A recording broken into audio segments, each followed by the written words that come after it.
Hello hello hello everyone. उम्मीद करता हूँ कि आप लोग चुस्त दुरुस्त हो, तंदुरुस्त हो, mentally and physically fit and fine दोस्तों।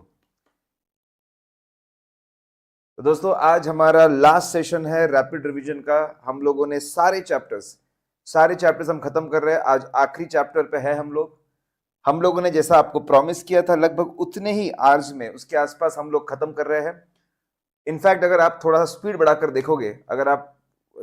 देखोगे, तो अराउंड 16 आवर्स की में आप पूरा का पूरा ऑडिट कवर कर लेंगे दोस्तों।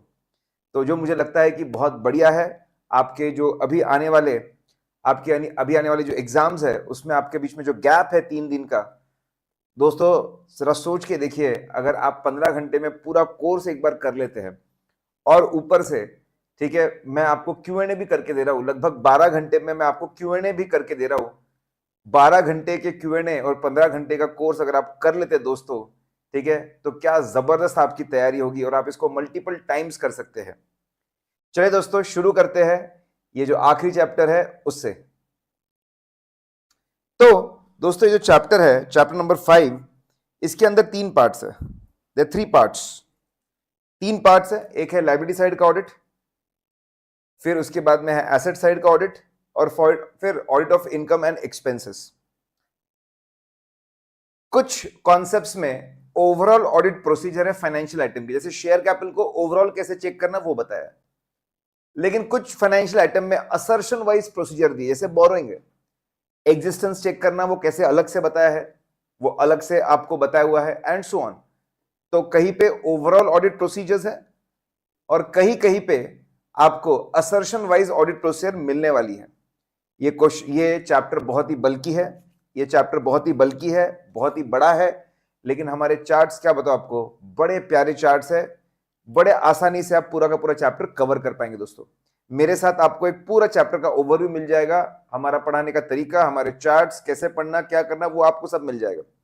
मैं आपको बता दूं, लेक्चर खत्म होने के बाद में मैं 2 लिंक शेयर करूंगा डिस्क्रिप्शन में। एक, हम लोग 5 घंटे में पूरे के पूरे कॉन्सेप्ट, 5 घंटे में पूरे कॉन्सेप्ट, और ये जो 5 घंटे का लेक्चर दोस्तों, आप लिटरली स्पीकिंग 1.5 से 2 के स्पीड पे भी देख सकते हो। अगर आप 1.5 से 2 के स्पीड पे देखोगे तो वो लगभग 2.5-3 घंटे में खत्म हो जाएगा। और फिर और एक वीडियो है जिसमें 2 घंटे में पूरी चीजें फिर से कवर होती है, थोड़ा सा पुराना है लेकिन अभी भी रेलेवेंट है। तो मैं दोनों की लिंक आपको डिस्क्रिप्शन में जरूर दूंगा, मतलब मैं लाइव भी आपके साथ में करूंगा, ये पूरा भी हम लोग कवर करेंगे। और वो जो 2 वीडियो है, एक एकदम ही शॉर्ट वाला है और एक डिटेल वाला है, वो भी मैं आपको दे रहा हूं दोस्तों। तो आपको इस चैप्टर के जितने भी आपके दुख दर्द है, सारे के सारे दुख दर्द आपके खत्म हो जाएंगे। या तो आप डिस्क्रिप्शन से नोट्स डाउनलोड कर लीजिए, और या फिर फाड़ू चार्ट बुक आप देख सकते हो, उसके अंदर भी आपको चार्ट्स पूरे के पूरे मिल जाएंगे। आइए दोस्तों, audit of item of financial statement. सबसे पहले जैसे अगर मैं शेयर कैपिटल की मैं बोलूं लायबिलिटी साइड से मैं शुरू कर रहा हूं, मैं आपको 4-5 आइटम लायबिलिटी साइड की कराऊंगा, 4-5 आइटम मैं एसेट साइड की कराऊंगा, आपके इनकम एक्सपेंस में 4-5 आइटम बताऊंगा। को ओवरऑल आपको पूरा फील आ जाएगा पूरे चैप्टर का दोस्तों। आइए, सबसे पहले अगर मैं बात करूं ऑडिट ऑफ शेयर कैपिटल की, if I talk about audit of share capital, तो इसका पूरा ओवरऑल ऑडिट प्रोसीजर दिया हुआ है दोस्तों। देखिए बाजू में मैंने की पॉइंट्स लिखे हुए हैं, ये अमृत है, ये सबसे काम की चीज है। ऑडिट ऑफ शेयर कैपिटल अगर आपको करना है तो आपको क्या करना होगा दोस्तों, सबसे पहले आपको कंपेयर करना होगा दोस्तों। कंपेयर करना पड़ेगा इस बार का जो क्लोजिंग शेयर कैपिटल है उसको ओपनिंग से कंपेयर करना पड़ेगा और समझना पड़ेगा कि क्या चेंजेस है शेयर कैपिटल में। अगर कोई चेंज नहीं है, if there is no change, great. अगर कोई चेंज नहीं मतलब साल भर में कोई भी मूवमेंट नहीं है, कोई नया इश्यू ऑफ शेयर कैपिटल नहीं है, कोई बायबैक नहीं है, कोई फॉरफीचर नहीं है, कुछ भी अगर चेंज नहीं है, तो आप एक काम करें दोस्तों, आप रिटर्न रिप्रेजेंटेशन मांगिए कंपनी सेक्रेटरी, जो कंपनी सेक्रेटरी है, जिसको लॉ का पूरा नॉलेज है, कंपनी एक्ट का पूरा नॉलेज है, शेयर कैपिटल का पूरा नॉलेज है, उनसे रिटर्न रिप्रेजेंटेशन लीजिए। उनको बोलिए, लिख कर देंगे कि किसी भी तरीके का कोई चेंज, किसी भी तरीके का दोस्तों कोई भी चेंज नहीं है। अगर चेंज है दोस्तों, if there is a change, तो फिर ऐसे केस में आप थोड़ा सा सोचिए स्टेप बाय स्टेप क्या होता होगा। जब भी चेंज इन शेयर कैपिटल है, सबसे पहले रेजोल्यूशन पास होता होगा, बोर्ड ऑफ डायरेक्टर्स के मीटिंग में, फिर शेयर होल्डर्स के मीटिंग में। तो आप एक काम करें दोस्तों, अगर चेंज है तो जो भी रेजोल्यूशंस पास हुए, सबसे पहले बोर्ड ऑफ डायरेक्टर्स की मीटिंग में, फिर उसके बाद में शेयर होल्डर्स की मीटिंग में रेजोल्यूशंस जो हुए पास, एक काम करिए, उसकी आप कॉपी लीजिए, आप उसके रेजोल्यूशंस की सर्टिफाइड कॉपी लीजिए, वो मीटिंग के मिनट्स आप लीजिए, समझने के लिए कि क्या चेंज ऑफ शेयर कैपिटल था, कितने शेयर्स इशू किए गए, कितने में इशू किए गए, किसको इशू किए गए, उसके सारे डिटेल्स आपको दोस्तों रेजोल्यूशन के अंदर आपको मिल जाएंगे। तो पहले रेजोल्यूशन लीजिए, उसको अच्छे से पढ़िए, समझिए। अब रेजोल्यूशन आपने ले लिया, ये चेक करिए कि कंपनीज एक्ट की रिक्वायरमेंट फुलफिल हुई है क्या। कंपनी एक्ट की छोटी छोटी रिक्वायरमेंट है, जैसे डिस्काउंट पे इशू नहीं कर,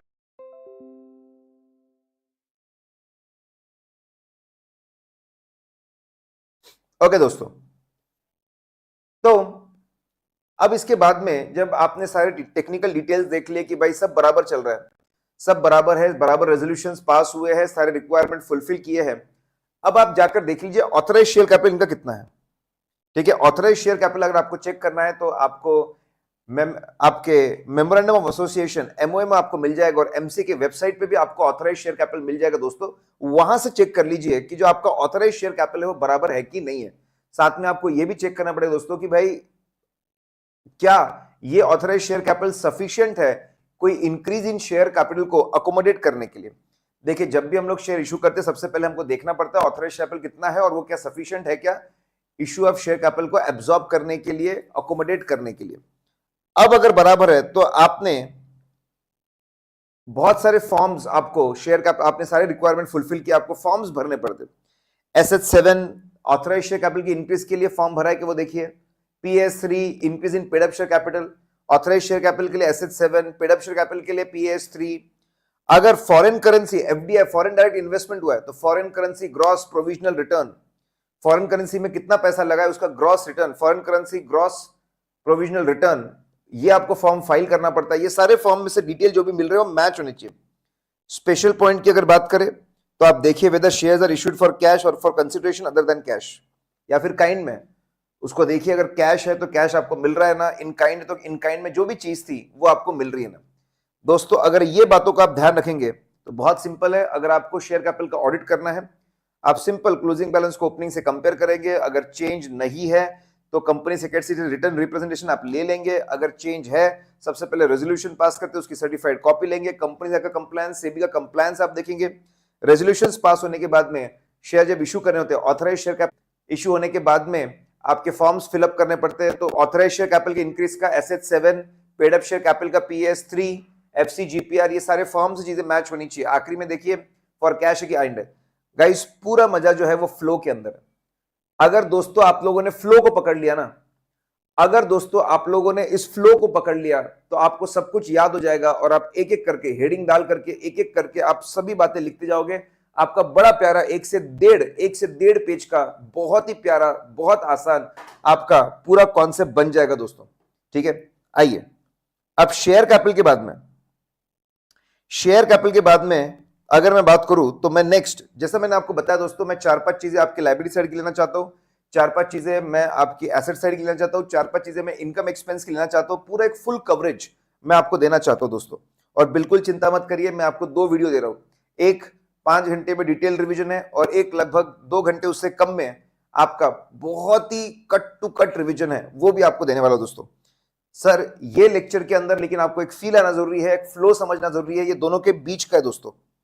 आइए अब मैं और एक मैजिक आपको बताऊं। जैसे आपका रिडक्शन ऑफ शेयर कैपिटल है, रिडक्शन ऑफ शेयर कैपिटल है, तो अगर रिडक्शन ऑफ शेयर कैपिटल का ऑडिट आपको पूछा जाता है तो आप कैसे स्टेप बाय स्टेप चलेंगे।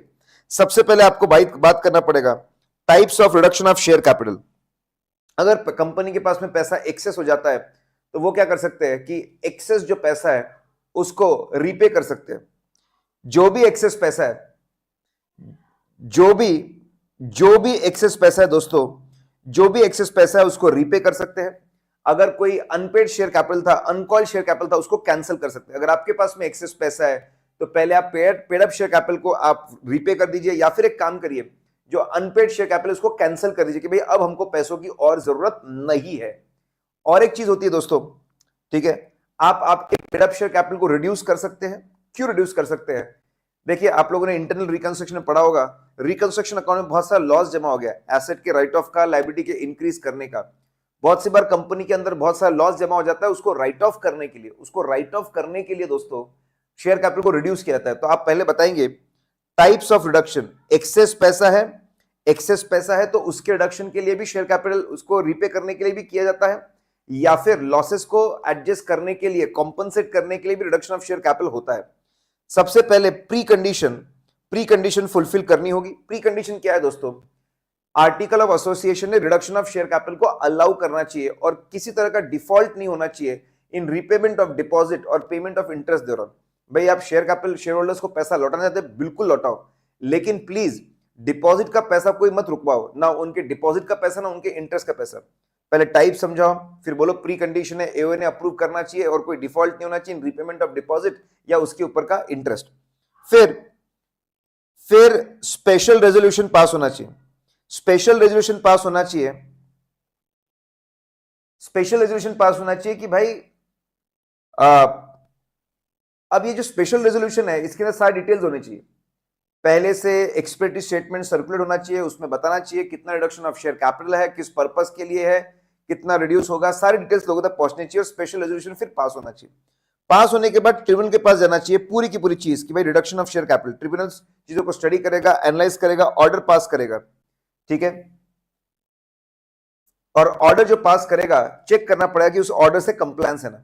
एक बार ऑर्डर से कंप्लायंस हो गया तो आरओसी को बोलेंगे देखिए बात साहब ट्रिब्यूनल ने भी अप्रूव कर दिया, हमने सारे टर्म्स एंड कंडीशन फुलफिल कर दिए, आप देख लीजिए, ठीक है। ये आपके शेयर होल्डर्स के मिनट्स है, ट्रिब्यूनल का ऑर्डर है, प्लीज आप सर्टिफाई कर दीजिए कि रिडक्शन ऑफ शेयर कैपिटल हो चुका है। आरओसी जैसे ही सर्टिफाई करेगा फिर मेमोरेंडम ऑफ एसोसिएशन को, देखो क्या प्यारा फ्लो है, मेमोरेंडम ऑफ एसोसिएशन को फिर हम लोग एडजस्ट करेंगे। जो पेड अप शेयर कैपिटल है दोस्तों, उसको अमेंड करेंगे। अमेंड करने के बाद में शेयर सर्टिफिकेट की बारी आती है। देखो लाइन से आपको दिख भी रहा है राइट साइड में, शेयर सर्टिफिकेट की बारी आती है। शेयर सर्टिफिकेट को, ठीक है,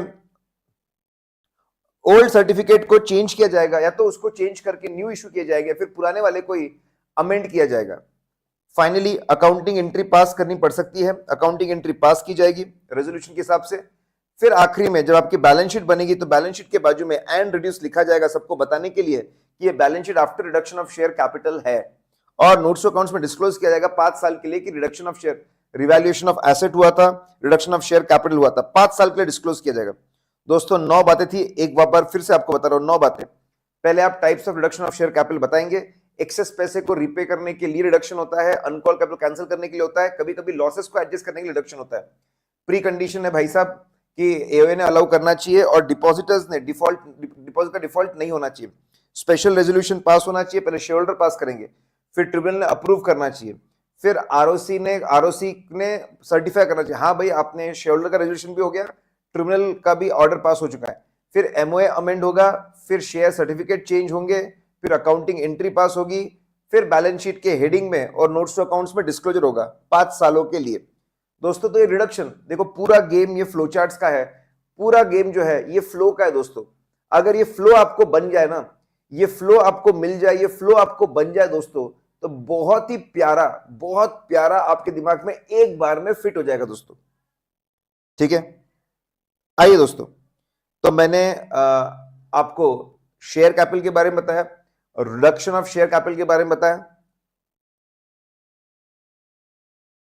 अब मैं आपको दोस्तों लेकर चलता हूं बोरोइंग्स के ऊपर, क्योंकि बोरोइंग्स के अंदर असर्शन वाइज है दोस्तों। बोरोइंग्स के अंदर मैं अगर बात करूंगा दोस्तों तो असर्शन वाइज है, ठीक है। सबसे पहले एग्जिस्टेंस, बोरोइंग रियल है, एग्जिस्ट करती, कैसे चेक करेंगे? अब यहां पे गुरु मंत्र है दोस्तों, आप सिर्फ इमेजिन करिए कि जब बोरोइंग को लिया जाता है तो स्टेप बाय स्टेप क्या चीजें होती होगी, क्या स्टेप्स परफॉर्म किए जाते होंगे। बस उससे रिलेटेड अगर डॉक्यूमेंट्स मिल गए मतलब बोरोइंग असली है, एग्जिस्टेंस बोरोइंग असली है दोस्तों। तो आप देखो, अगर बोरोइंग लेना है तो कंपनी को सबसे पहले बोर्ड का अप्रूवल होगा, तो आप जाकर बोर्ड मीटिंग के मिनट्स लीजिए, वहां पे जो प्रपोजल पास हुआ है वो आप लीजिए, वहां पे देखिए कि बोरोइंग्स को अप्रूव किया गया ना और क्या टर्म्स एंड कंडीशंस है, ठीक है, वो आप लीजिए। उसके बाद में अग्रीमेंट बनता होगा दोस्तों, आप अग्रीमेंट लीजिए, अग्रीमेंट का प्रिपरेशन बोर्ड ऑफ डायरेक्टर्स के अप्रूवल के हिसाब से होना चाहिए, वहां पे रिस्पॉन्सिबल बंदे ने उसको ऑथराइज करना चाहिए कंपनी के बिहाफ में, कंपनी के बिहाफ में होना चाहिए। और जो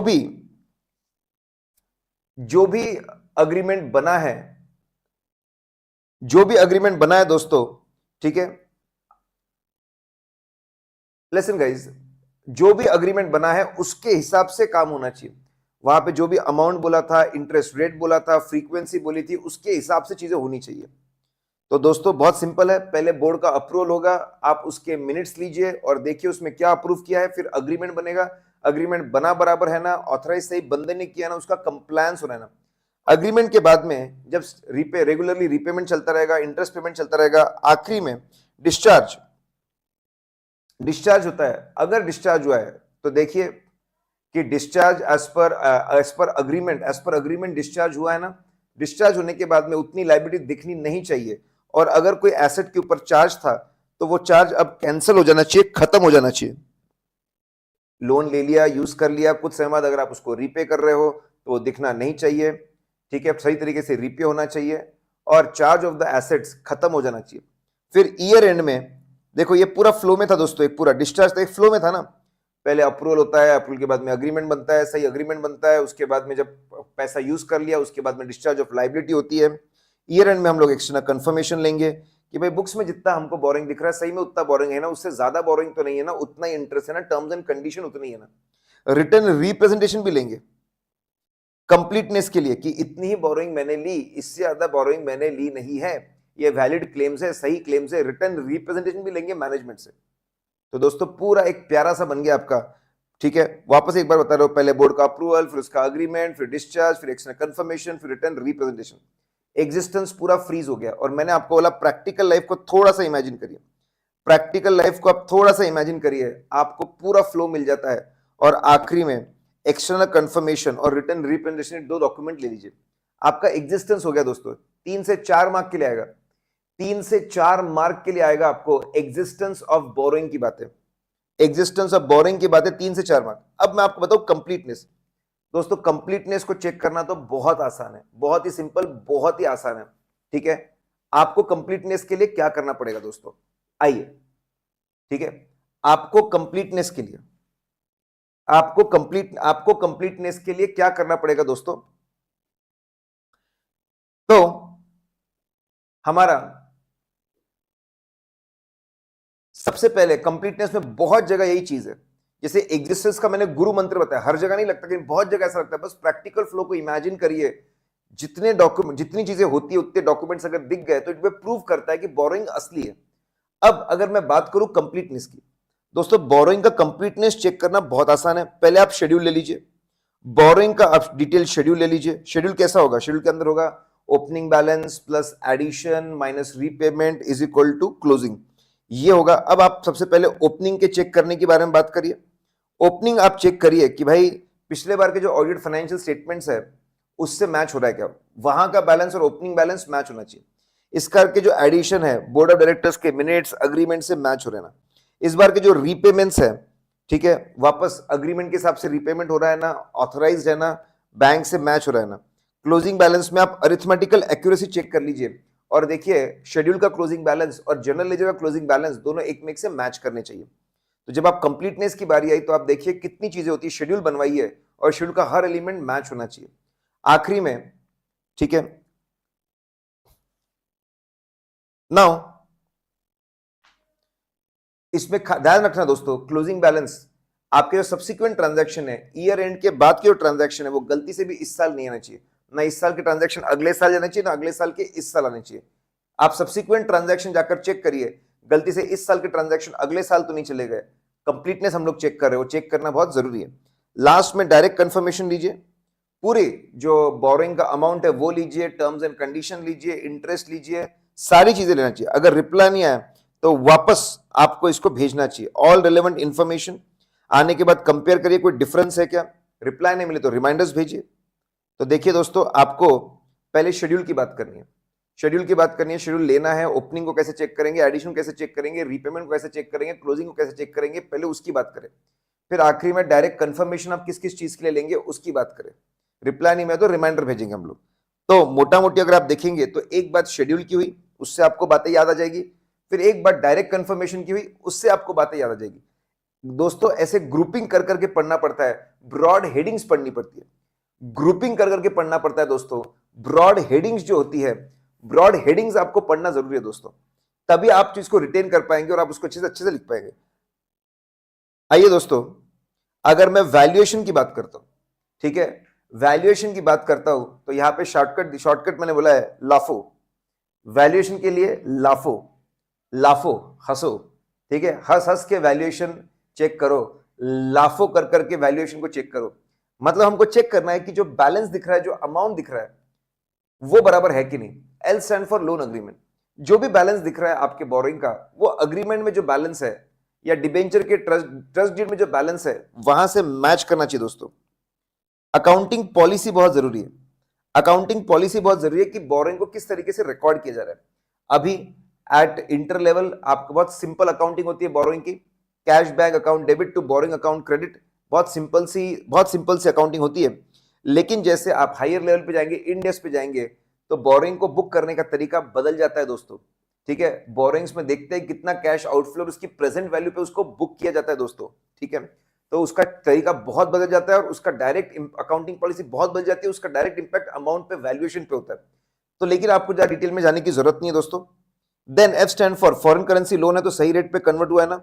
और अदर रिलेटेड इश्यूज अगर मैं बोलूं तो लोन के साथ में, लोन या डिबेंचर के साथ में premium on redemption, discount on issue, premium on redemption, ये सारे आइटम आते हैं, ठीक है। ये सारे आइटम की प्रॉपर अकाउंटिंग हुई है ना, ये सारे आइटम की दोस्तों प्रॉपर अकाउंटिंग हुई है ना, प्रॉपर उसके राइट ऑफ हुए ना, वो हमको चेक करना जरूरी है। तो लाफो वैल्यूएशन, हंस हंस के वैल्यूएशन चेक करो, लाफो लोन अग्रीमेंट डिबेंचर जिसे मैच करना चीजों को, अकाउंटिंग पॉलिसी सही होना एएस इंडियस के हिसाब से, आपकी फॉरेन करेंसी लोन का प्रॉपर कन्वर्जन होना, और अदर रिलेटेड जो बैलेंसेस होते हैं वो भी प्रॉपर होना। तो हमने ये चेक कर लिया। अगर आपको एग्जिस्टेंस चेक करना है तो इमेजिन करिए पूरे बोरोइंग के प्रोसेस को। अगर आपको कंप्लीटनेस चेक करना है तो शेड्यूल लीजिए, one of the best thing. उसके बाद डायरेक्ट कंफर्मेशन की बात करिए, वैल्यूएशन की बात करिए तो लाफो हंस हंस के वैल्यूएशन करो। लाफो से आपको वैल्यूएशन करना चाहिए दोस्तों, लाफो से आप लोगों ने वैल्यूएशन करना चाहिए।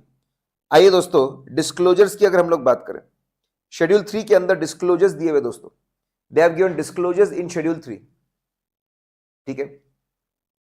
सबसे पहली बात, अब डिस्क्लोजर पहले बटा हुआ है। लॉन्ग टर्म बोरोइंग के डिस्क्लोजर अलग होते हैं दोस्तों और शॉर्ट टर्म बोरोइंग के डिस्क्लोजर अलग होते हैं। काफी सारे सिमिलर चीजें होती है लेकिन अलग होते हैं, ठीक है। नाउ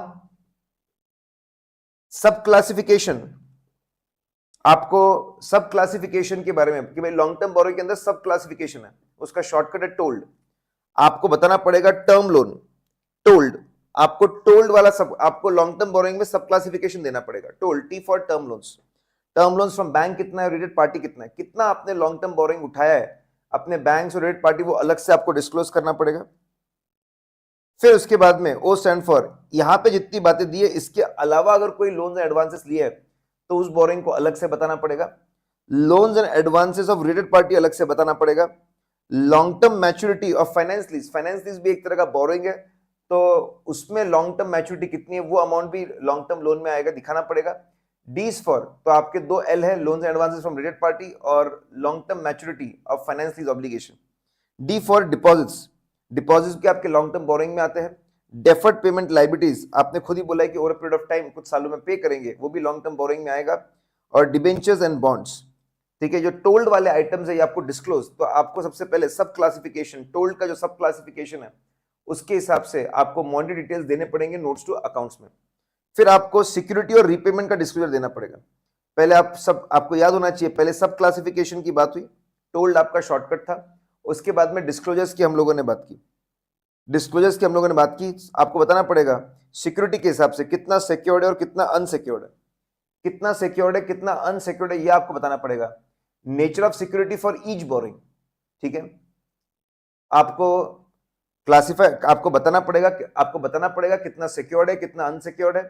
नेचर ऑफ सिक्योरिटी बताना पड़ेगा आपको, ठीक है, कि भाई टेंजिबल एसेट्स है कि गारंटीज है गारंटीज किसकी है, नेचर ऑफ सिक्योरिटी आपको बताना पड़ेगा, डायरेक्टर्स ने गारंटी दी है वो भी आपको बताना पड़ेगा। तो सिक्योरिटी के बारे में बात करना पड़ेगा, सिक्योर्ड है, अनसिक्योर्ड है, सिक्योरिटी का नेचर क्या है, रीपेमेंट, टर्म्स ऑफ रीपेमेंट है क्या, टर्म्स ऑफ रीपेमेंट है क्या, और है तो number and amount of instalment to be paid in future. आपको टर्म्स ऑफ रीपेमेंट है तो फ्यूचर में कब कब कितना कितना पे करना पड़ेगा वो बताना पड़ेगा।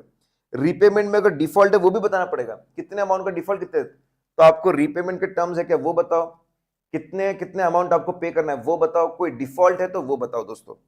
तो दोस्तों आपको पहले सब क्लासिफिकेशन बताना है, उसके मॉनिटरी डिटेल्स देना है, ठीक है। फिर आपको secured unsecured security wise details देना है, आपको रीपेमेंट टर्म्स के बारे में आपको बताना है, आपको number and amount of install वो बताना है, और डिफॉल्ट है कि आपको वो बताना है।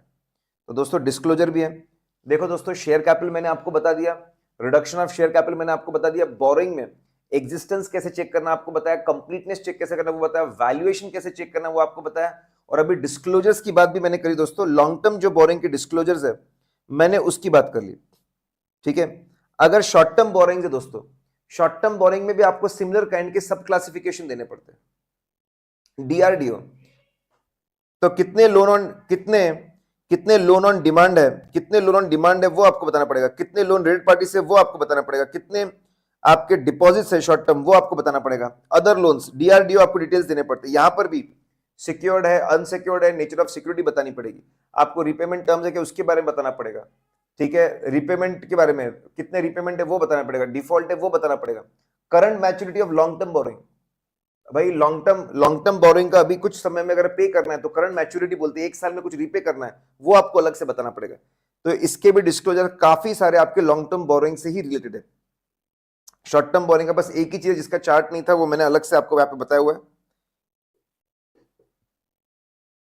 यहां पे दोस्तों स्पेशल डिस्क्लोजर लिखा हुआ ये क्या है, बेसिकली कुछ समय पहले शेड्यूल 3 में अमेंडमेंट आया था, शेड्यूल 3 में अमेंडमेंट आया था, तो जितने भी अमेंडमेंट्स आए थे कुछ समय पहले मैंने उसको स्पेशल डिस्क्लोजर बोल दिया कि भाई ये नए डिस्क्लोजर है, लेटेस्ट डिस्क्लोजर है, और इसके ऊपर हम लोगों ने काफी ज्यादा ध्यान देना चाहिए, तो उसको हम लोगों ने नाम दे दिया दोस्तों स्पेशल डिस्क्लोजर, उसको नाम दे दिया हम लोगों ने स्पेशल डिस्क्लोजर। आइए दोस्तों स्पेशल डिस्क्लोजर की अगर बात करें, चार चीजों को लेकर स्पेशल डिस्क्लोजर देना पड़ता है। सबसे पहले वापस सिक्योरिटी पॉइंट है, अगर आपने वर्किंग कैपिटल लोन लिया है, और अगर आपने करंट एसेट्स के बेसिस पे ये वर्किंग कैपिटल लोन लिया है दोस्तों, करंट एसेट्स के बेसिस पे अगर आपने ये वर्किंग कैपिटल लोन लिया है, तो आपको रेगुलर बेस पे, पीरियोडिकल बेसिस पे बैंक को भेजना पड़ता है करंट की, भाई करंट एसेट्स कितना स्टॉक है, कितना डेटर्स है, कितनी करंट लायबिलिटी है, एंड सो ऑन। कमेंट करना है कि जो भी डेटा बैंक को भेजा गया with respect to current assets, क्या वो बुक्स ऑफ अकाउंट से मैच होता है कि नहीं होता है। खुद मैनेजमेंट को कमेंट करना है कि जो डेटा हमने भेजा बुक्स ऑफ अकाउंट से मैच होता है कि नहीं होता है। फिर रजिस्ट्रेशन ऑफ चार्जेस, ठीक है, क्या आपने आरओसी को, जब भी कोई नया चार्ज क्रिएट किया तो आरओसी को इन्फॉर्म किया क्या, अगर कोई चार्ज कैंसिल हो गया, खत्म हो गया, तो आरओसी को इन्फॉर्म किया है क्या, अगर नहीं तो उसके रीजंस बताने पड़ेंगे। तो आपको सिक्योरिटी का डिस्क्लोजर है, चार्ज का डिस्क्लोजर है, क्या किसी भी एंटिटी ने आरबीआई के गाइडलाइंस के हिसाब से कंपनी को विलफुल डिफॉल्टर घोषित किया है क्या, वो आपको बताना पड़ेगा, अगर हाँ तो डेट और किस डिफॉल्ट के लिए वो भी बताना पड़ेगा। क्या पैसे को सही पर्पस के लिए यूज किया गया ना, अगर गलत पर्पस के लिए यूज किया गया तो वो भी बताना पड़ेगा दोस्तों। तो इसका शॉर्टकट था security and charge are important against wilful defaulters and utilisation defaults. आपके सिक्योरिटी और चार्जेस, सिक्योरिटी के बारे में आपको बताना है, चार्जेस, ठीक है, रजिस्ट्रेशन ऑफ चार्जेस के बारे में आपको बताना है, विलफुल डिफॉल्ट और यूटिलाइजेशन डिफॉल्ट, चार चीजों के बारे में आपको बताना है। कारों के अंदर भी दोस्तों रिपोर्टिंग करनी पड़ती है, लेकिन वहां पे मॉनेटरी लिमिट है 5 करोड़ रुपए की, 5 करोड़ की, जिसका सैंक्शन लिमिट 5 करोड़ है उससे ज्यादा है वहां पे वो लिमिट आ जाती है। वहां पे लिमिट है तभी वो रिपोर्टिंग करनी है, यहाँ पे कोई ऐसी रिस्ट्रिक्शन नहीं है, यहाँ पे सब रिपोर्टिंग करनी है। 5 करोड़ का अमाउंट हो जरूरी नहीं होता दोस्तों। तो आप देखिए बोरिंग कितना बड़ा था, कितना लंबा था, ठीक है, तो मैंने आपको बोरिंग करवा दिया। अब दोस्तों बोरिंग करवाने के बाद में आइए मैं आपको एक और लंबा चौड़ा, देखो मैं कुछ जो प्यारी प्यारी चीजें, इंपॉर्टेंट चीजें वो आपको करवा देता हूं। बोरिंग के बाद में और एक बहुत लंबा चौड़ा होता है, बोरोइंग के बाद में दोस्तों और एक बहुत ज्यादा लंबा चौड़ा होता है ट्रेड पेबल्स। ट्रेड पेबल का एग्जिस्टेंस अलग से चेक होता है, एग्जिस्टेंस अलग से चेक होता है एंड सो ऑन। ठीक है, आइए दोस्तों, तो अगर मैं बात करूं दोस्तों, इफ आई टॉक अबाउट, अगर मैं बात करता हूं आपके आपके ट्रेड पेबल के एग्जिस्टेंस की, सबसे पहले इंटरनल कंट्रोल सिस्टम बहुत स्ट्रांग होना चाहिए, बहुत स्ट्रांग होना चाहिए टू एंश्योर दैट कि जो रियल क्रेडिटर है वही रिकॉर्ड हो, जो एग्जिस्ट करता है वही रिकॉर्ड हो। ठीक है, इसके लिए सिस्टम ने इंश्योर करना चाहिए कि सिस्टम ने क्या इंश्योर करना चाहिए,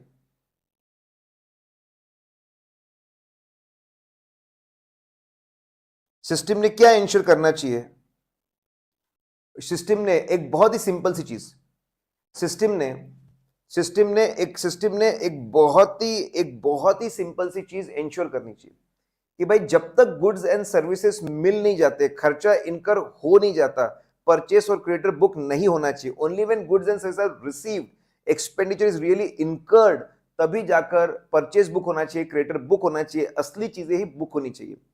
फिर डबल बुकिंग नहीं होनी चाहिए, सेम सेम इनवॉइस की, सेम परचेस की डबल बुकिंग नहीं होनी चाहिए। So internal control system existence के लिए सबसे पहले internal control system should be very strong, it should ensure expense which is incurred, goods and services are received, then only purchase and creditors are booked, और booking double नहीं होनी चाहिए। ठीक है, आप लेजर की स्क्रूटिनी करिए, बड़े बड़े लेजर अकाउंट ओपन करिए, उसके अंदर बड़े बड़े एंट्रीज को देखना, उसको लेजर स्क्रूटिनी बोलते हैं। जो लार्ज एंट्री है उसके सपोर्टिंग डॉक्यूमेंट देखिए क्या सही में वो असली है ना।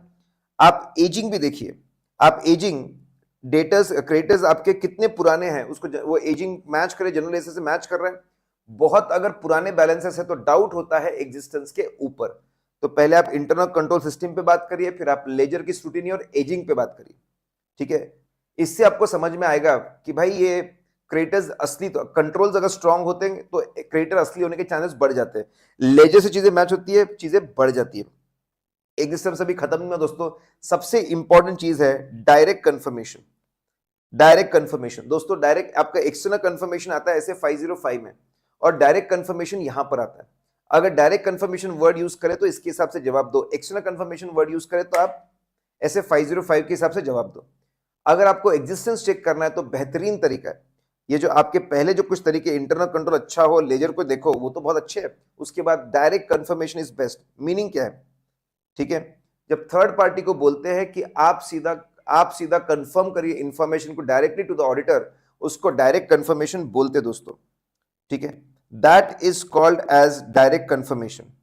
तो पहले आप मीनिंग बताइए, फिर आप मीनिंग बताइए, फिर जाके जितने भी बड़े बड़े अकाउंट बैलेंसेस है यहाँ पे, जहां पे वॉल्यूम ऑफ ट्रांजैक्शन बहुत ज्यादा है, इन भले ही इनसिग्निफिकेंट लेकिन वॉल्यूम ऑफ ट्रांजैक्शन ज्यादा है, उन सबको सिलेक्ट करिए दोस्तों।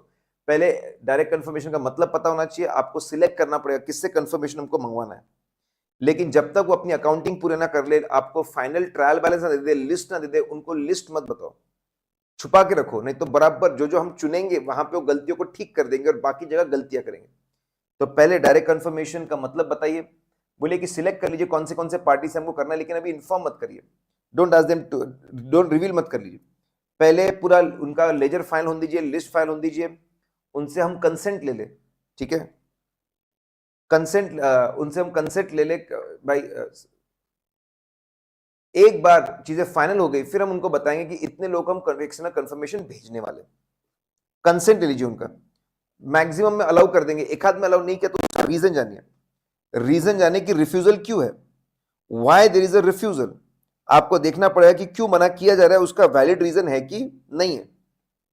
ठीक है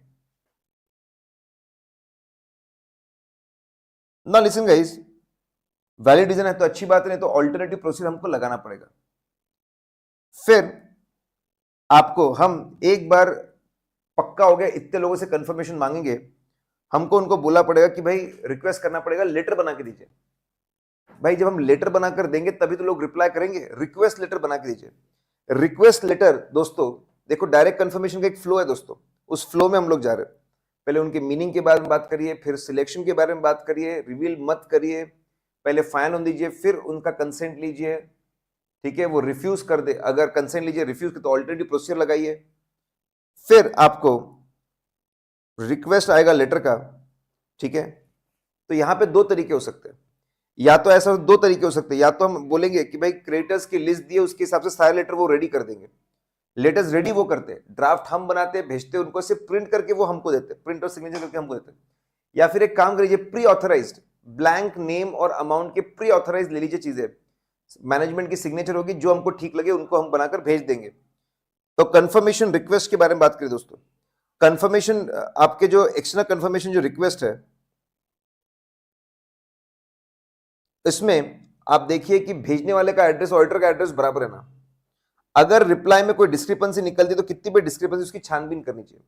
अगर रिस्पॉन्स नहीं आया तो वापस फॉलोअप करना चाहिए, एटलीस्ट एक बार तो भी फॉलोअप करना चाहिए, फॉलोअप शुड बी देयर, ठीक है।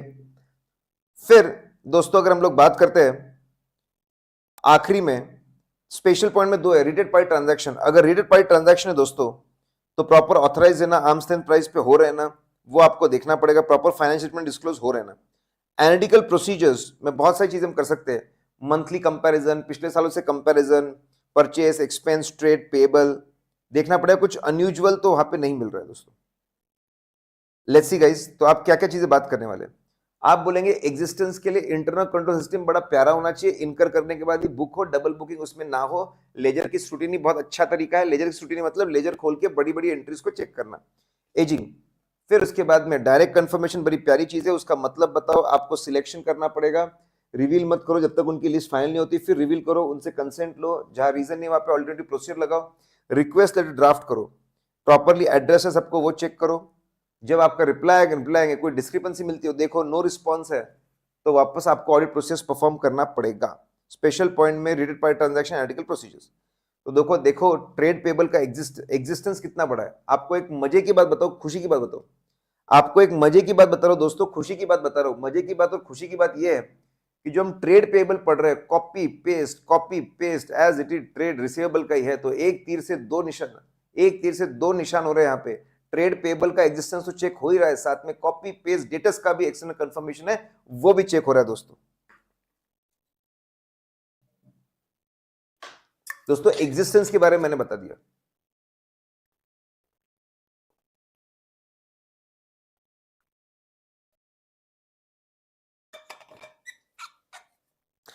अगर आपको कंप्लीटनेस चेक करना है, आपको देखना है कि भाई कोई क्रिएटर छूट तो नहीं गया, तो एक काम करिए, बिफोर एंड ऑफ द कुछ डॉक्यूमेंट देख लीजिए। आखिरी के 5 जीआरएन देखिए, आखिरी के ईयर एंड के देखिए, आखिरी के 5 जीआरएन देखिए, ठीक है। आखिरी के 5 जीआरएन लीजिए, देखिए कि जो गुड रिसीट नोट बना है उसका प्रॉपर गुड्स आ गया है, उसका क्रेडिटर, उसका परचेस और क्रेडिटर का बुकिंग हुआ है कि नहीं हुआ है।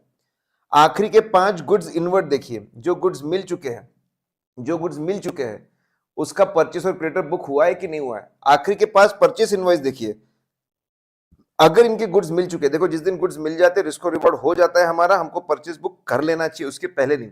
आखिरी के 5 परचेस इनवॉइस अगर गुड्स आ चुके हैं तो उसकी अकाउंटिंग हुई है कि नहीं है। आखिरी की चीज देखिए, आखिरी के 5 जीआरएन कि भाई छूट तो नहीं गया ये, इसका परचेस और क्रेडिटर छूट तो नहीं गया। आखिरी के 5 जीआरएन, आखिरी के 5 गुड्स इनवर्ड, आखिरी के 5 परचेस इनवॉइस। ईयर एंड के बाद की भी चीज देखिए, साल खत्म होने के बाद में मटेरियल परचेस देखिए, कहीं इस साल का अगले साल तो नहीं लगा। मटेरियल पेमेंट्स देखिए, कहीं इस साल खर्चा अगले साल तो नहीं चला गया। मटेरियल एक्सपेंस देखिए, वापस इस साल खर्चा अगले साल तो नहीं चला गया। Material purchases, material expenses, material payments देखिए दोस्तों। तो अगर आपको कंप्लीटनेस चेक करना है तो क्या बना, कुछ डॉक्यूमेंट आपको देखने पड़ेंगे साल खत्म होने के पहले के, और कुछ डॉक्यूमेंट्स आपको देखने पड़ेंगे साल खत्म होने के बाद के। दोस्तों पहले एग्जिस्टेंस की बात की, लंबा चौड़ा था, फिर हम लोगों ने बात की दोस्तों कंप्लीटनेस कैसे चेक करना, उसकी हम लोगों ने बात की, ठीक है। आइए दोस्तों, वैल्यूएशन अगर चेक करना है, अगर आपको ट्रेड क्रेडिट का, और मैं आपको बता रहा हूं कॉपी पेस्ट दोस्तों, as it is copy paste, ठीक है। कॉपी पेस्ट अगर मैं बात करूं दोस्तों, तो कॉपी पेस्ट या आपका ट्रेड रिसीवेबल का भी होता है। कितनी अच्छी बात है, कितनी प्यारी बात है। अब अगर मैं बात करूं वैल्यूएशन की कि भाई क्रेडिटर्स का अमाउंट सही है ना, कोई कम ज्यादा करने की जरूरत नहीं है ना, तो यहां पे पूरा गेम सबसे ज्यादा क्रेडिटर्स में दिक्कत जाती है ओल्ड क्रेडिटर्स और डिस्प्यूट्स। ओल्ड क्रेडिटर्स और डिस्प्यूट की वजह से प्रॉब्लम जाता है। तो पहले आप देखो इनकी क्या मेथोडोलॉजी है ओल्ड क्रेडिटर्स के लिए। एजिंग के हिसाब से ओल्ड क्रेडिटर्स निकालते हैं, लास्ट ट्रेड कब हुआ था उसके हिसाब से, लास्ट पेमेंट कब हुआ था एक्सपर्ट ओपिनियन के हिसाब से। आप देखिए इनकी मेथड क्या है, ओल्ड क्रिएटर्स का मेथड क्या है वो समझिए, उसको कंसिस्टेंटली फॉलो कर रहे हैं नए लोग।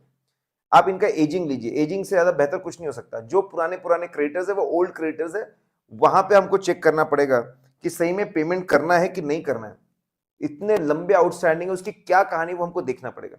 फिर आप डिस्प्यूट्स की लिस्ट लीजिए, डिस्प्यूट्स की लिस्ट लीजिए दोस्तों, डिस्प्यूट की लिस्ट बहुत ज्यादा ज्यादा ज्यादा जरूरी है।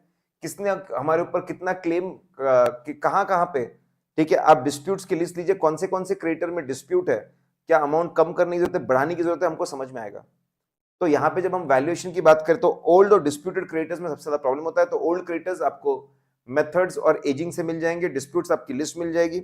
अगर लगता है कि भैया ये पैसा कभी देना पड़ेगा ही नहीं, सब धोखेबाजी, देना ही नहीं पड़ेगा, सालों हो गए ऐसी कैसी चीजें पड़ी हुई है, तो फिर आपको राइट बैक करवाना चाहिए।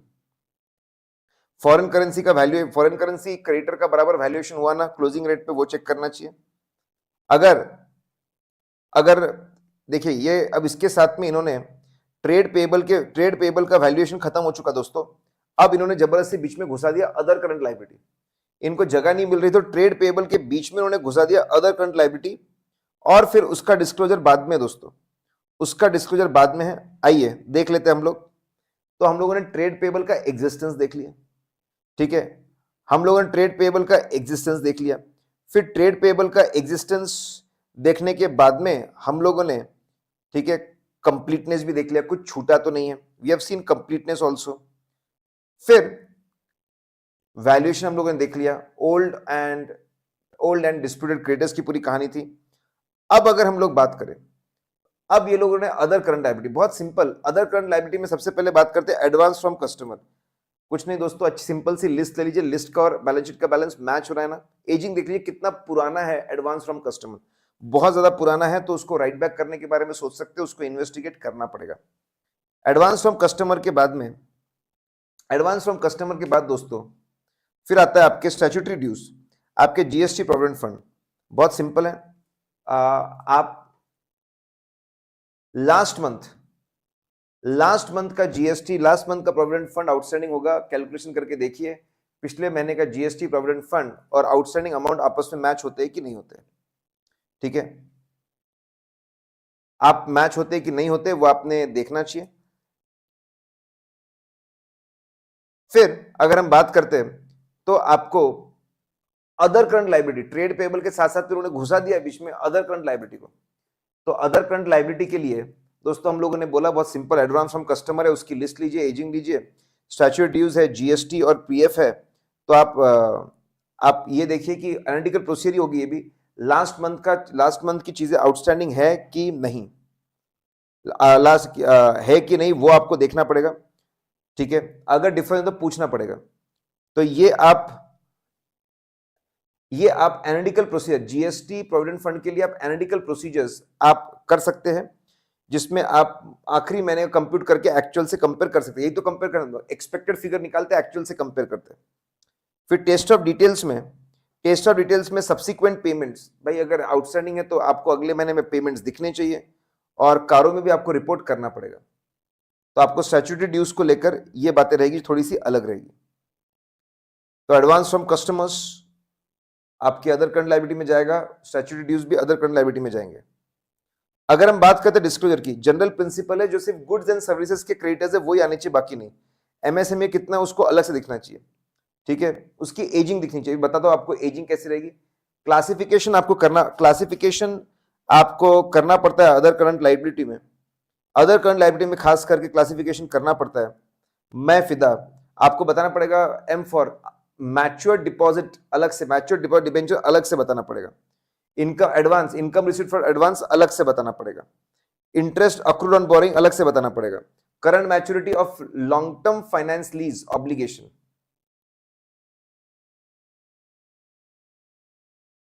ये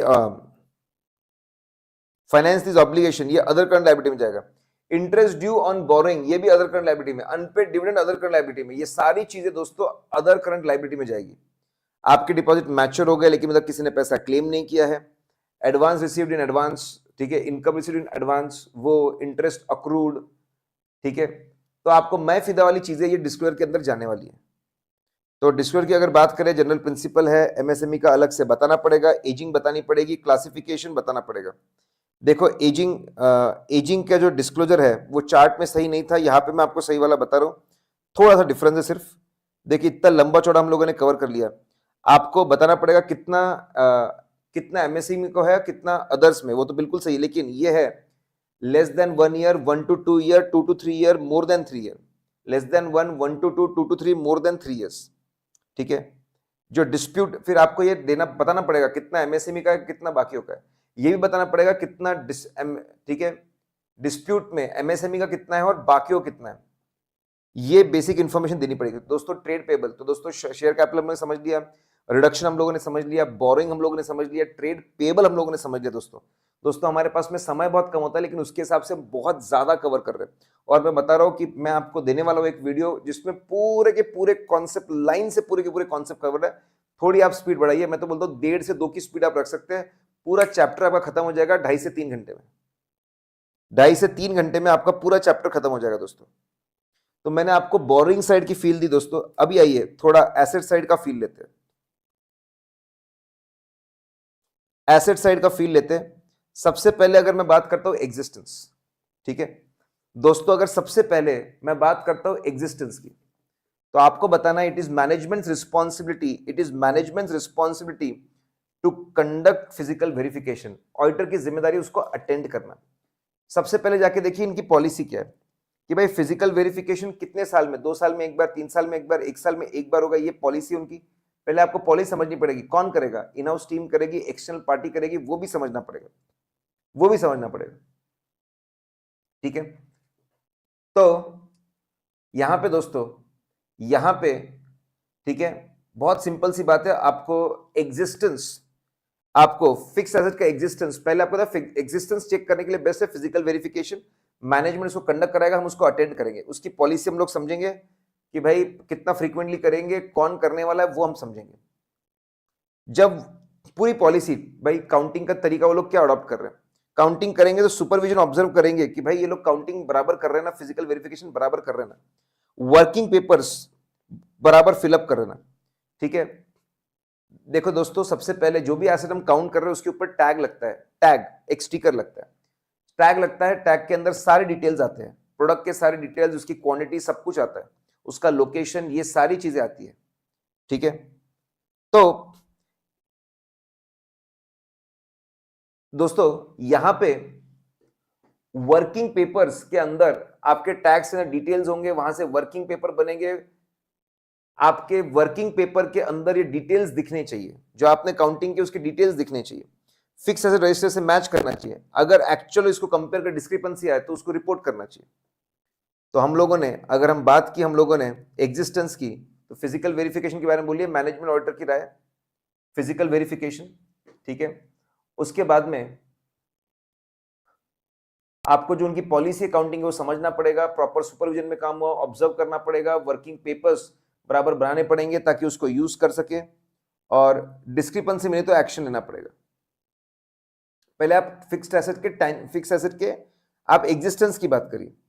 एग्जिस्टेंस के बाद कंप्लीटनेस बहुत सिंपल है, शेड्यूल, ओपनिंग, अरिथमेटिकल एक्यूरेसी के हिसाब से क्या आपके एडिशन।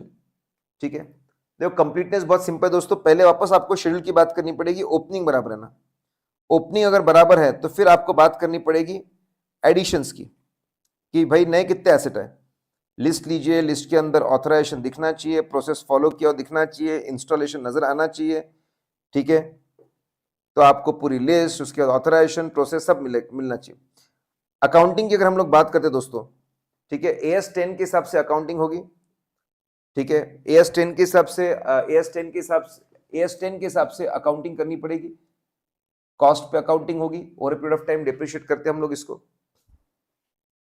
तो दोस्तों आपको ओपनिंग बैलेंस में एडिशन की बात करनी थी, एडिशन के बाद साथ में अकाउंटिंग, एडिशन के साथ साथ में दोस्तों अकाउंटिंग की भी अगर हमको बात करनी है, ठीक है,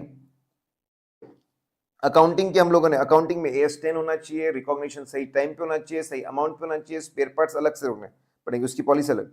डिलीशन की अगर हम लोग बात करें दोस्तों, तो आपको देखना पड़ेगा कि रीजंस क्या है फिक्स एसेट को बेचने का, किसने ऑथराइज किया था, प्रोसेस फॉलो किया ना, उसको बराबर रिकॉर्ड फॉर किया ना। क्लोजिंग लेजर का जो बैलेंस है वो फिक्स एसेट रजिस्टर से मैच होना चाहिए, बैलेंस शीट से मैच होना चाहिए।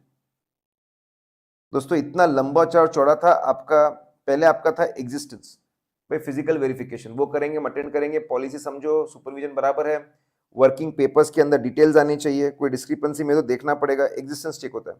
कंप्लीटनेस में पूरा पहले शेड्यूल लीजिए, ओपनिंग को मैच करिए, एडिशन को मैच करिए, लिस्ट से, ऑथराइजेशन से, प्रोसेस इंस्टॉलेशन से, फिर आपकी अकाउंटिंग बराबर है, डिलीशन के reasons, authorisation, process, recording, closing balance बराबर है।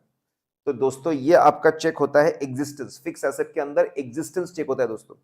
एसेट साइड के कुछ आइटम्स भी मैं आपको बता रहा हूं, एसेट साइड के भी दोस्तों कुछ आइटम्स मैं आपको बता रहा हूं, ठीक है।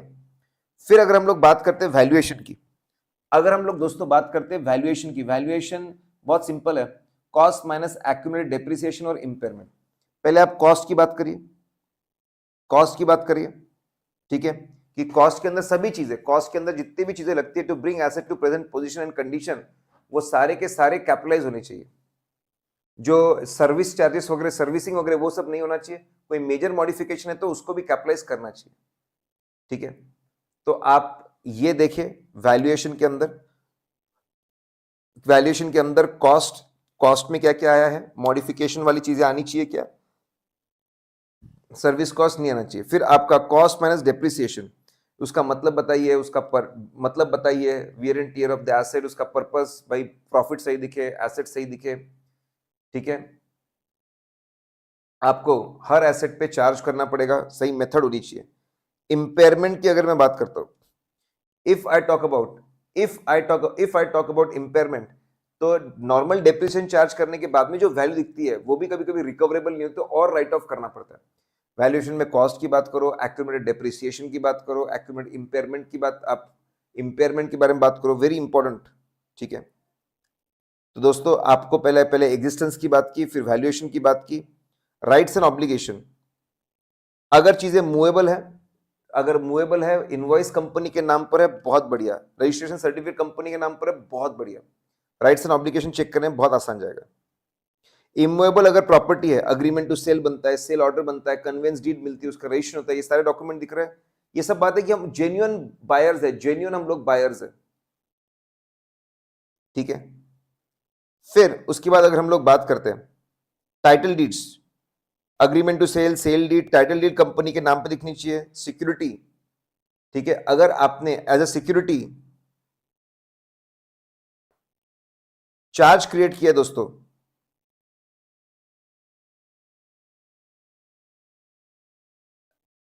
अगर आपने दोस्तों चार्ज किया, अगर चार्ज क्रिएट किया एसेट के ऊपर, देखिए दोस्तों हम लोग किसकी बात कर रहे हैं, हम लोग वैल्यूएशन में कॉस्ट माइनस, वो तो हम ऑलरेडी बात कर चुके हैं, राइट्स एंड ऑब्लिगेशन की बात कर रहे हैं। राइट्स एंड ऑब्लिगेशन की अगर हम लोग बात कर रहे हैं तो बोल रहे हैं मूवेबल चीजों का इनवॉइस और टाइटल हमारे नाम पे होना चाहिए, इमूवेबल का agreement to sale, sale deed, conveyance deed, title deed हमारे नाम पे होना चाहिए, ठीक है। इट शुड बी, और ये पूरा सेफ और सिक्योर, पूरा का पूरा सेफ और सिक्योर होना चाहिए। अगर कोई चार्ज क्रिएट, सिक्योरिटी क्या क्या दी है, सिक्योरिटी, लिसन गाइस, सिक्योरिटी दिया है तो सिक्योरिटी पे चार्ज क्रिएट होना चाहिए, आरओसी को इन्फॉर्म होना चाहिए, बहुत सिंपल सी बात है। डिस्क्लोजर की अगर हम लोग बात करते हैं, डिस्क्लोजर की अगर हम लोग बात करें तो प्रॉपर क्लासिफिकेशन, क्लासिफिकेशन आपका डिस्क्लोजर की अगर हम लोग बात करते दोस्तों, ठीक है, आइए डिस्क्लोजर की अगर बात, यहां पे दोस्तों हमारा ऑलरेडी एक खत्म हो चुका, हम लोग पीपी का एग्जिस्टेंस पहले चेक करते हैं, उसके बाद में वैल्यूएशन। अगला पॉइंट, फिर आया पॉइंट वैल्यूएशन दोस्तों, वैल्यूएशन के बाद में डिस्क्लोजर्स है। डिस्क्लोजर कैसा होना चाहिए, सब क्लासिफिकेशन, क्लासिफिकेशन आपका land, building, plant and machinery, furniture, classification होना चाहिए, शेड्यूल बनना चाहिए, ओपनिंग आपका opening plus cost minus accumulated depreciation minus impairment, पूरा शेड्यूल बनेगा, डेप्रिसिएशन का भी डिटेल बनेगा, इंपेयरमेंट का भी डिटेल बनेगा, ठीक है। और लीज के बारे में डिस्क्लोजर देना होगा, given on operational lease and taken on finance lease, ठीक है। गिवन ऑन ऑपरेटिंग लीज वो आपके फिक्स एसेट में आएगा, अगर आपने फाइनेंस लीज पे लिया है वो भी आपके फिक्स एसेट में आएगा, it will come in your fix assets. तो दोस्तों ये डिस्क्लोजर की भी हम लोगों ने बात कर ली, लंबा चौड़ा था मैं जानता हूं दोस्तों, दोस्तों जो बहुत प्यारा वीडियो है, जो बोलो लगभग 5 घंटे का, लेकिन आप स्पीड बढ़ा सकते हो, ठीक है, आप स्पीड बढ़ाने वाले हैं, श्रुति, मैं कोशिश करता हूं कि किसी दिन मैं प्रेस्टीज पॉइंट जरूर आऊं, प्रेस्टीज पॉइंट जरूर आऊं और आप लोगों से मैं इंटरेक्ट करूं, आप लोगों से मैं बातचीत जरूर करूं। ठीक है, अब आज आखिरी सेशन है आरआर का, लेकिन मैं कोशिश करूंगा कि मैं जरूर आऊं, आप लोगों से इंटरेक्ट करूं, एटलीस्ट जूम सेशन में आप लोगों से मैं डेफिनेटली बात करूं।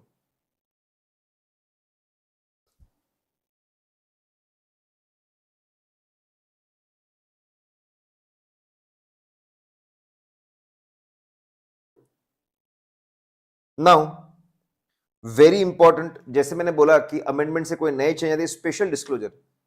देखिए दोस्तों, ये स्पेशल डिस्क्लोजर आपके पीपीई के, प्रॉपर्टी प्लांट और इक्विपमेंट के, प्रॉपर्टी प्लांट और इक्विपमेंट के डिस्क्लोजर मैं आपको बता रहा हूं। आइए, टीआरपी, टाइटल डीड्स, कौन से टाइटल डीड्स कंपनी के नाम पर नहीं है उसका डिस्क्लोजर देना पड़ता है।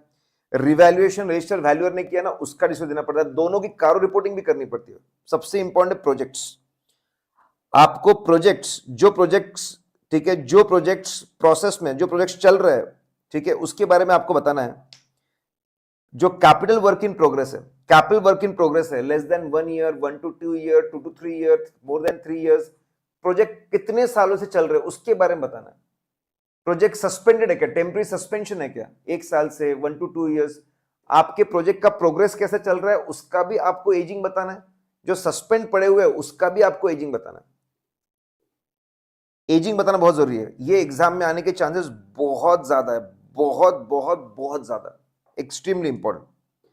फिर जो आपके प्रोजेक्ट है दोस्तों, जो आपके प्रोजेक्ट है जहां पे कॉस्ट या टाइम की लिमिट एक्सीड हो चुकी है, कॉस्ट या टाइम की लिमिट दोस्तों एक्सीड हो चुकी है, ठीक है, वो आपको बताना पड़ेगा कि भाई कितना टाइम लगेगा कंप्लीशन को, एजिंग नहीं, कितना टाइम लगेगा प्रोजेक्ट वाइज, कि भाई यहाँ पे टाइम और कॉस्ट की लिमिट, टाइम या कॉस्ट की लिमिट एक्सीड हो गई है और 1 साल लगेगा, 1 से 2 साल लगेंगे, 2 से 3 साल, मोर देन 3 इयर्स, वो आपको बताना पड़ेगा दोस्तों।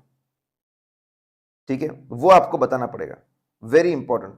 तो आपको टाइटल डीड जो कंपनी के नाम पे नहीं है वो डिटेल्स दो, रिवैल्यूएशन हुआ है रजिस्टर वालों के ना वो डिटेल्स दो, प्रोजेक्ट की एजिंग बताओ, प्रोग्रेस वालों की एजिंग बताओ, सस्पेंड वालों की एजिंग बताओ, जहां पे ब्रीच हो चुका है टाइम या कॉस्ट, कितना और टाइम लगेगा प्रोजेक्ट वाइज वो बताइए। तो गाइज ये आपके डिस्क्लोजर थे आपके पीपीई के, प्रॉपर्टी प्लांट एंड इक्विपमेंट के।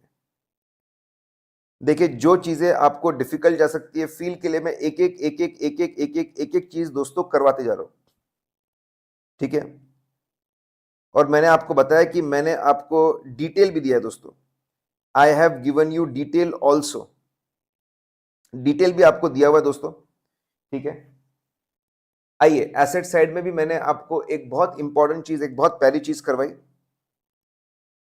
अब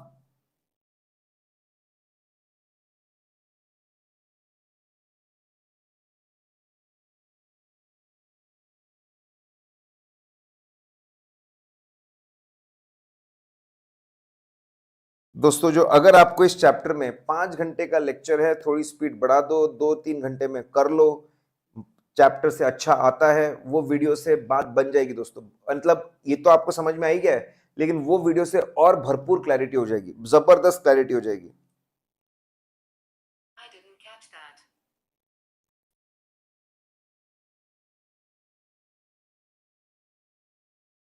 आइए कैश और कैश इक्विवेलेंट के बारे में बात करता हूं। पहले आप बताइए मतलब कैश और कैश इक्विवेलेंट का मतलब बताइए दोस्तों।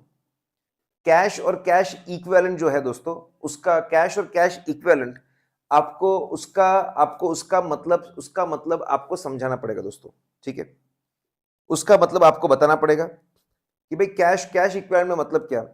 फिक्स्ड टेन्योर वाले जो इंस्ट्रूमेंट्स होते हैं इजीली मार्केटेबल होते हैं, मैच्योरिटी जो उनका जो मैच्योरिटी होता है नॉट मोर देन 3 मंथ्स होता है, ठीक है, नॉट मोर देन 3 मंथ्स होता है, बिल्कुल भी उसमें रिस्क नहीं होती है, वैल्यू कोई उसमें रिस्क नहीं होती है पैसा लूज करने की, उसको हम कैश इक्विवेलेंट में लेते हैं। तो आपको बताना है कैश और कैश इक्विवेलेंट में क्या आता है। अगर आपको कैश चेक करना है, उसका बेस्ट तरीका एग्जिस्टिंग कंप्लीटनेस, आपको कैश काउंट प्लान करना पड़ेगा। उसमें आपको समझाना पड़ेगा सरप्राइज एलिमेंट रखिए, सरप्राइज एलिमेंट रखिए, कब चेक करने वाले, कब चेक करने वाला है, कौन चेक करने वाला है, कब काउंट करने वाला है, थोड़ा सरप्राइज एलिमेंट रखिए। अगर आप सरप्राइज एलिमेंट रखेंगे तो सामने वाले को मौका नहीं मिलेगा कुछ एडजस्ट करने के लिए, मैनिपुलेशंस करने, कैश अलग से लाकर डालने के लिए, कोई शॉर्टेज होगा, कैश थोड़ी कम पड़ रही होगी, एक्चुअल में ज्यादा, रिकॉर्ड्स में ज्यादा, एक्चुअल में कम है, वो छुपाने का मौका नहीं मिलेगा। और सभी सभी जितने भी इनके लोग हैं साइमल्टेनियसली चेकिंग करिए ताकि इधर का कैश उधर कभी मिसयूज ना हो। पहले आप बताइए कैश कैश इक्विवेलेंट का मतलब क्या है। बेस्ट तरीका होता है cash counting, completeness, existence, completeness सब चेक करने के लिए बेस्ट तरीका होता है।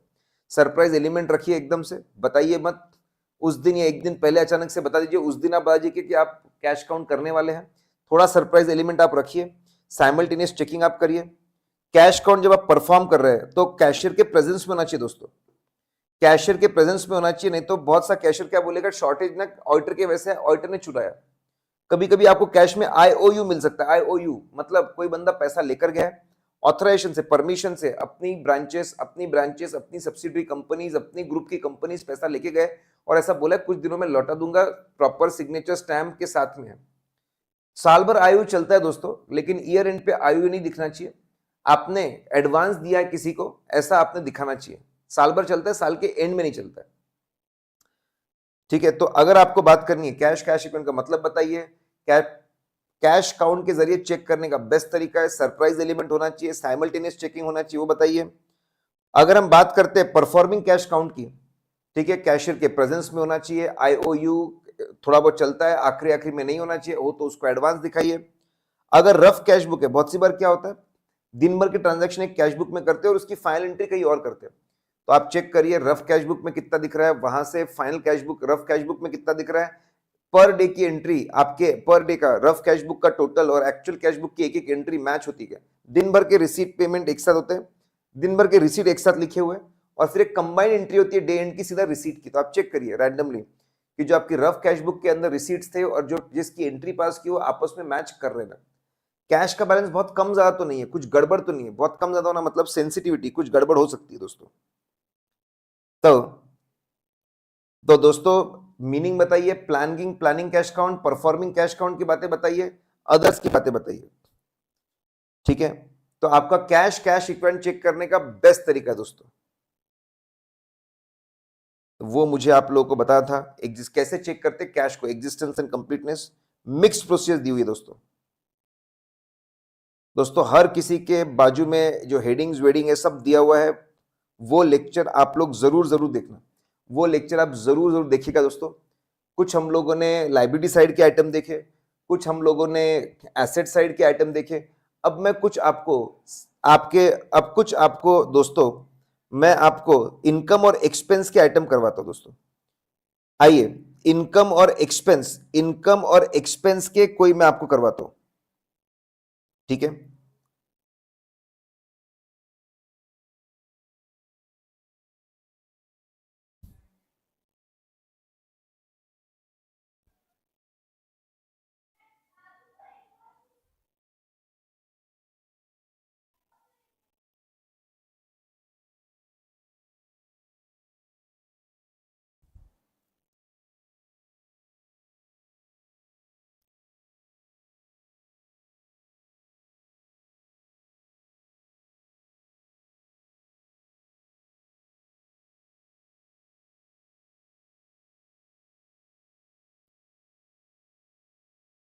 आइए दोस्तों मैं परचेस के बारे में बता रहा हूं, परचेस का ऑकरेंस कैसे चेक करना, परचेस का ऑकरेंस कैसे चेक करना, मैं उसके बारे में बता रहा हूं दोस्तों।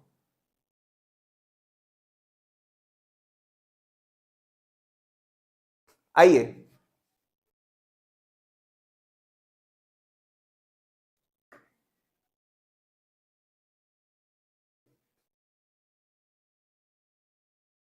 नाउ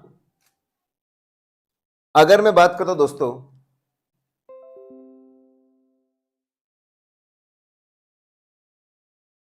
गुड्स इनवर्ड आते हुए दिखने चाहिए, अगर सही में जेन्युइन है तो क्वालिटी आप देखिए दोस्तों। सबसे पहले आप गुड्स किससे खरीदते हो, वेंडर से।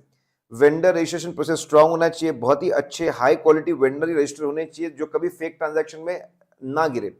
फिर अगर गुड्स सही में परचेस हुए तो इनवर्ड रजिस्टर में दिखना चाहिए, अगर सही में गुड्स खरीदे तो क्वालिटी इंस्पेक्शन रिपोर्ट दिखना चाहिए, फिर जीआरएन बनता है वो दिखना चाहिए, स्टॉक।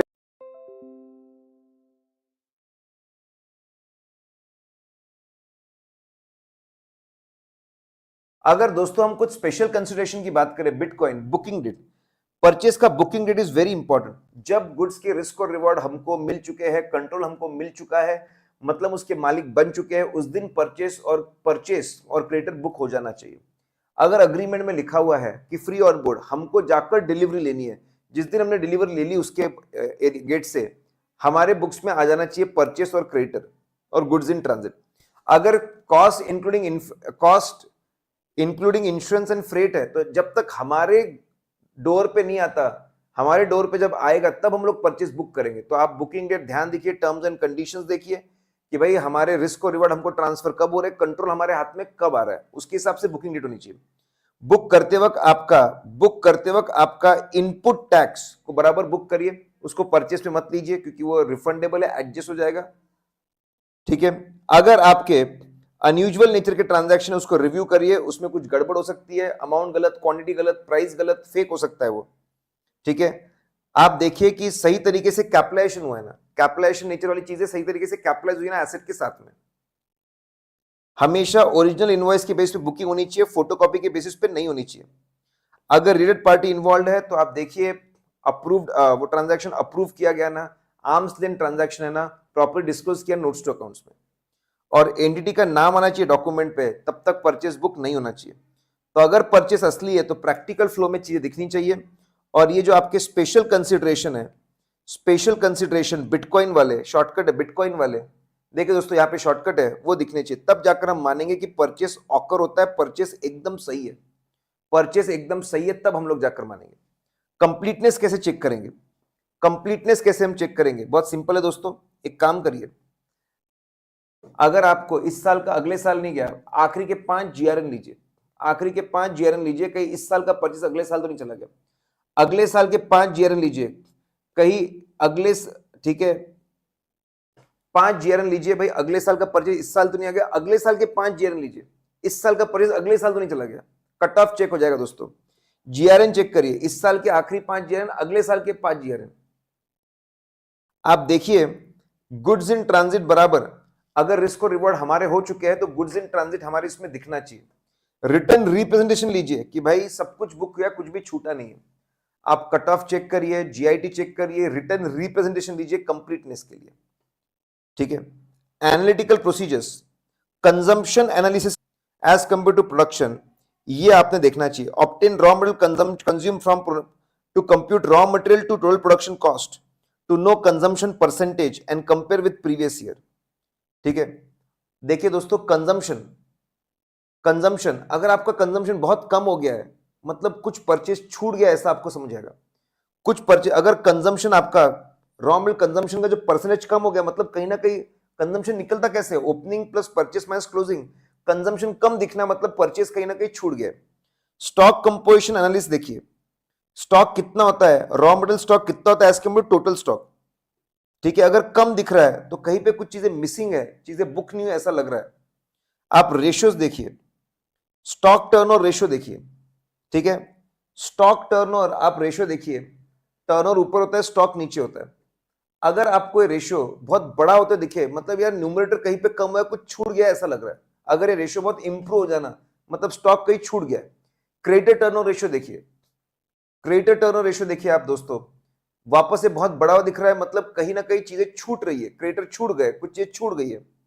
रिकंसिलिएशन बनवाइए, opening plus purchase minus consumption को जो सेल मैच होना चाहिए।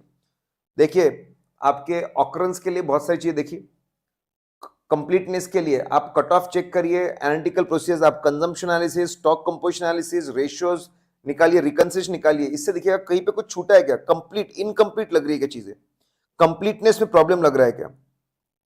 ठीक है, तो दोस्तों मैंने एक परचेस आइटम है, परचेस आइटम का भी मैंने आपको बताया कि भाई कैसे चेक करना चाहिए।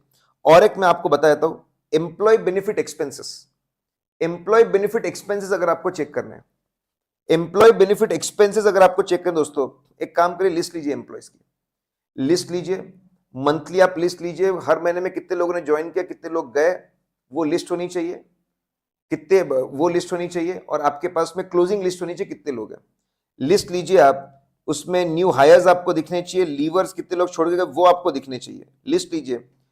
अब एक काम करिए, रैंडमली आप लिस्ट लेने के बाद में न्यू हायर्स को सिलेक्ट करिए, न्यू हायर्स को सिलेक्ट करिए आप कि भाई अपॉइंटमेंट लेटर से इसकी डिटेल्स मैच हो रहे ना। अपॉइंटमेंट लेटर की जो डेट है उसके हिसाब से सैलरी हो रही है ना, बराबर उतने ही दिनों के लिए सैलरी पे हो रही है ना, फर्स्ट सैलरी बराबर है ना। जो लोग छोड़कर जा रहे हैं रैंडमली सिलेक्ट करिए, देखिए क्यों छोड़ गया, रीजन है फुल एंड फाइनल सेटलमेंट का कैलकुलेशन बराबर होना है ना, अग्रीमेंट और जो पॉलिसी है उसके हिसाब से उसके हिसाब से फुल एंड फाइनल का पेमेंट हो रहा है ना, फुल एंड फाइनल का पेमेंट हो रहा है ना। आप लिस्ट ऑब्टेन करिए जिसमें कितने लोग छोड़कर गए, कितने लोग छोड़कर गए, कितने लोग आए, वो आपको साफ साफ दिखे, कितने लोग है अभी। रैंडमली नए लोगों को सिलेक्ट करके पहले महीने की सैलरी चेक करो, जितने लोग छोड़ गए उसका फुल एंड फाइनल कॉम्पेंसेशन वो चीज चेक करो। लिस्ट लो और लिस्ट सेटेड बात है।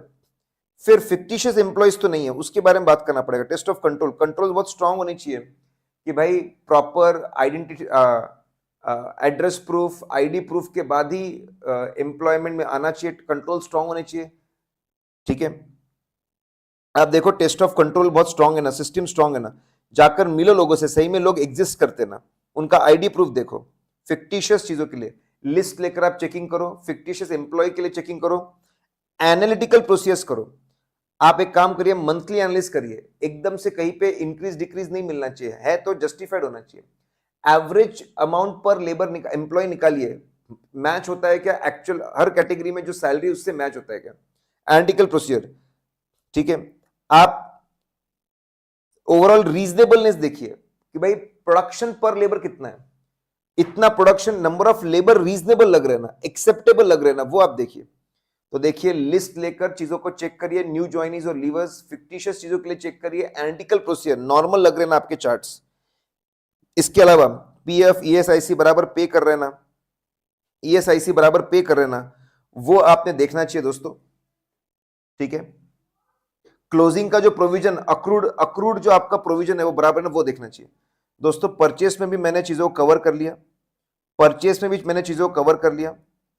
ठीक है, आखिरी में आपके कुछ और चार्ट्स है आपके पास, तो प्रॉपर प्रिंटेड होंगे। वापस स्पेशल इनकम एक्सपेंस में भी आखिरी में कुछ स्पेशल चीजें हैं, जैसे यहां पे आपको दो, बेनामी property should be used for CSR. बेनामी प्रॉपर्टी अगर कोई भी, अगर कंपनी के पास में बेनामी प्रॉपर्टी, उसके डिटेल्स देने पड़ेंगे। अगर बेनामी प्रॉपर्टी, होल्डर ऑफ बेनामी प्रॉपर्टी है तो डिटेल्स दो, प्रॉपर्टी की डिटेल्स, अगर हमारे पास बेनामी प्रॉपर्टी है तो। ठीक है, अगर हमने किसी को बेनामी प्रॉपर्टी ट्रांसफर की है तो उसके भी डिटेल्स, उसका कोई केस चल रहा है हमारे ऊपर, आपको आप कंपनी के ऊपर जितने भी प्रोसीडिंग्स चल रहे हैं उसके डिटेल्स देने पड़ेंगे। हमारे पास प्रॉपर्टी है तो उसके डिटेल्स दो, कोई बिना, हमने किसी को ट्रांसफर किया तो उसके डिटेल्स दो। तो आपके नोट्स टू अकाउंट्स में बेनामी प्रॉपर्टी के केसेस के डिटेल्स देने पड़ते हैं, ये कारों में भी देने पड़ते हैं दोस्तों। ठीक है, फिर C stand for CSR expenditure, CSR खर्चा किसके ऊपर किया, क्या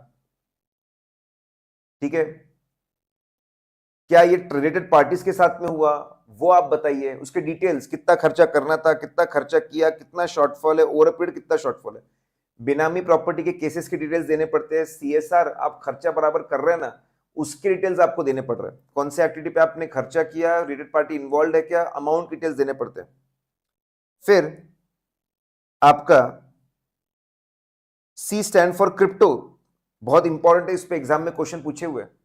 क्रिप्टो करेंसी, क्रिप्टो करेंसी में ट्रेडिंग करते क्या, उसमें इन्वेस्ट अगर है तो डिटेल्स देने पड़ेंगे। ठीक है, कितना पैसा आपने रिसीव किया है ट्रेडिंग या इन्वेस्टमेंट करने के लिए। ठीक है, उसमें कितना पैसा आपको, अगर आप ट्रेडिंग करते हो, इन्वेस्ट करते हो क्रिप्टो में, ठीक है, कितना डिपॉजिट एडवांस आपको मिला है ट्रेडिंग या इन्वेस्टमेंट करने के लिए, कितना प्रॉफिट लॉस हुआ है, कितना आपके पास क्रिप्टो का बैलेंस है, वो बताना पड़ेगा। सी फॉर सीएसआर की details, C for crypto currency की डिटेल्स आपको बताने पड़ते हैं। फिर आपके S stand for struck off, जो कंपनी स्टॉक ऑफ हुई, ठीक है, अगर आपके transaction with struck off company, जो कंपनी का नाम आरओसी के रजिस्टर से निकल चुका है, उसका नाम, उसके हाथ में क्या रिलेशनशिप था, होल्डिंग, सब्सिडरी कोई भी था, उससे कोई उसके साथ कोई आउटस्टैंडिंग बैलेंस है, रिसीवेबल, पेएबल, इन्वेस्टमेंट, ठीक है, या फिर वो हमारे शेयर होल्ड करते हैं, अदर आउटस्टैंडिंग बैलेंसेस, कुछ भी था, डिटेल्स बताने पड़ेंगे। स्टॉक ऑफ कंपनी के साथ में क्या रिलेशन है, साल भर में कितनी कंपनी जिसके हाथ में कोई रिलेशन है, रिसीवेबल, पेएबल है, आउटस्टैंडिंग है, उसकी डिटेल्स देने पड़ते। सीएसआर रेशियोज की डिटेल देने पड़ते दोस्तों। Income related ratio, return on investment, return on capital employed, return on equity, turnover related ratios, trade power return ratio, net capital turnover ratio. देखो इसको ग्रुपिंग ग्रुपिंग कर करके दिया हुआ है। डेट सर्विस रेशियो, जहां पे एक्सपेंस न्यूमरेटर में हो, इन्वेंट्री टर्नओवर रेशियो में कॉस्ट इसमें होता है, एक्सपेंस न्यूमरेटर में होता है, trade payable turnover ratio, asset में करंट एसेट रेशियो, लायबिलिटी में डेट इक्विटी रेशियो। अगर आप ये इसके हिसाब से देखोगे दोस्तों, तो आपको चार्ट के हिसाब से तो आपको चीजें बहुत याद होगी। ऐसे रेशियोज जहां पे इनकम न्यूमरेटर में है, ऐसे रेशियो जहां पे एक्सपेंस न्यूमरेटर में है, ऐसे रेशियो जहां पे एसेट न्यूमरेटर में, ऐसे रेशियो जहां पे लायबिलिटी न्यूमरेटर में 25% ज्यादा चाहिए तो बताना पड़ता है। दोस्तों मैंने आपके कुछ लायबिलिटी साइड के आइटम लिए, कुछ आपके एसेट साइड के आइटम लिए, कुछ मैंने इनकम एक्सपेंस साइड के आइटम लिए। दोस्तों अगर आपको ये चैप्टर बहुत अच्छे से करना है, इंपॉर्टेंट चैप्टर दोस्तों, काफी मार्क्स का आता है, वो जो मैं वीडियो बोल रहा हूं वो वीडियो आप जरूर देखना स्पीड बढ़ा के। Guys we finish off the RR, ठीक है, जो प्रॉमिस किया था उतने नंबर ऑफ आवर्स में बेस्ट दे करके उसको खत्म किया है दोस्तों। इसका पूरा फायदा उठाइए, अभी बने रहिए, अभी हमारा Q&A भी चल रहा है, MCQ चलेगा, टेस्ट भी मैं आप लोगों का लूंगा। गाइज अगर अच्छा लगा लाइक शेयर जरूर करिए, आपके प्यारे प्यारे कमेंट जरूर जरूर जरूर डालते रहिए।